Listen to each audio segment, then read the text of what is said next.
I'm now pleased to yield to Senator Sanders. The two of us came to the United States Senate together. We served in the House of Representatives. He is one of the most passionate voices in this country, and it's an honor to have him on this issue. Yield to Senator Sanders. Senator from Vermont. I thank my friend from Maryland. Mr. President, I rise to speak about the Joint Comprehensive Plan of Action, the agreement that the United States negotiated with China, France, Germany, Russia, and the United Kingdom and Iran. I support the agreement and will oppose the resolution of disapproval, as I believe that this approach is the best way forward if we are to accomplish what all of us want to accomplish, that is making certain that Iran does not acquire a nuclear weapon, an occurrence which would destabilize the region, lead to a nuclear arms race in the area, and would endanger the existence of Israel. It is my firm belief that the test of a great nation with the most powerful military on earth is not how many wars we can engage in, but how we can use our strength and our capabilities to resolve international conflicts in a peaceful way. Those who have spoken out against this agreement, including many in this chamber, and those who have made every effort to thwart the diplomatic process, are many of the same people who spoke out forcefully and irresponsibly about the need to go to war with Iraq, one of the worst foreign policy blunders in the modern history of our country. Sadly, people like former Vice President Dick Cheney and many of the other neocons who pushed us into war in Iraq were not only tragically wrong then, they are wrong now. Unfortunately, these individuals have learned nothing from the results of that disastrous policy and how it destabilized that entire region. Mr. President, I fear that many of my Republican colleagues do not understand that war must be a last resort, not the first resort. It is easy to go to war. It is not so easy to fully comprehend the unintended consequences of that war. As the former chairman of the Senate Veterans Affairs Committee, I have talked to veterans from World War II to Iraq, and I have learned a little bit about what the cost of war entails. In Iraq and Afghanistan, we lost over 6,700 brave men and women, and many others have come home without legs, without arms, without eyesight.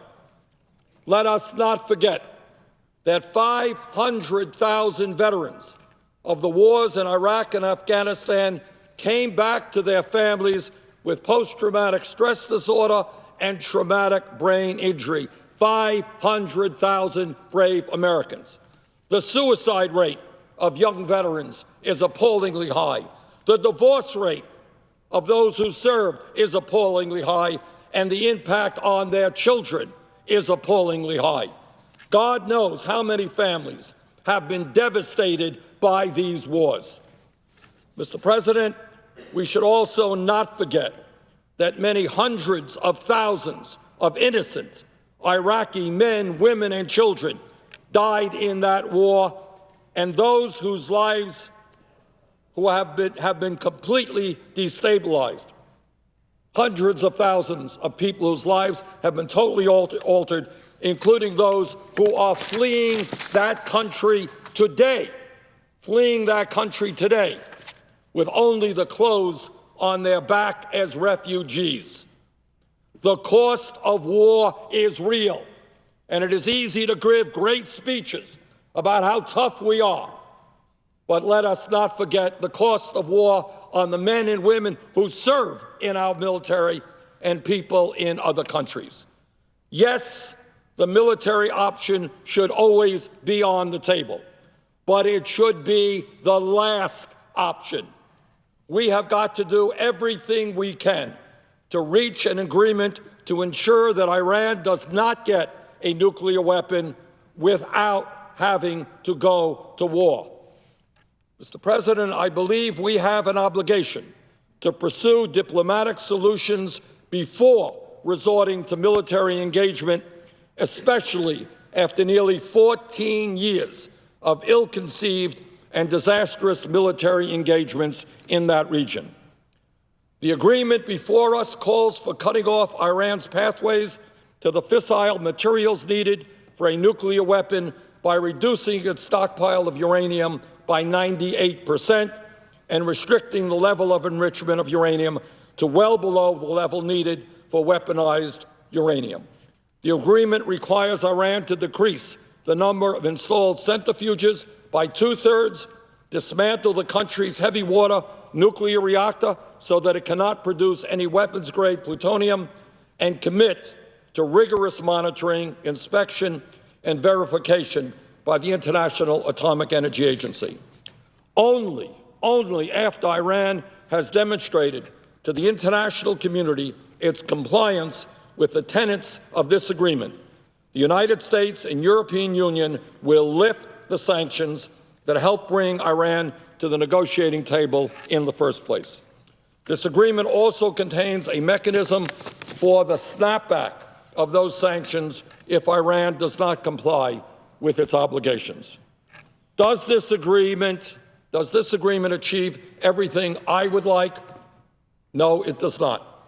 But to my mind, it is far better than the path we were on, with Iran developing nuclear weapons capability and the potential for military intervention by the United States and Israel growing greater by the day. Let us not forget that if Iran does not live up to this agreement, sanctions may be reimposed. If Iran moves toward a nuclear weapon, all available options remain on the table. I think it is incumbent upon us, however, to give the negotiated agreement a chance to succeed, and it is for these reasons that I will support the agreement. Thank you. I'm the leading state sponsor of terrorism.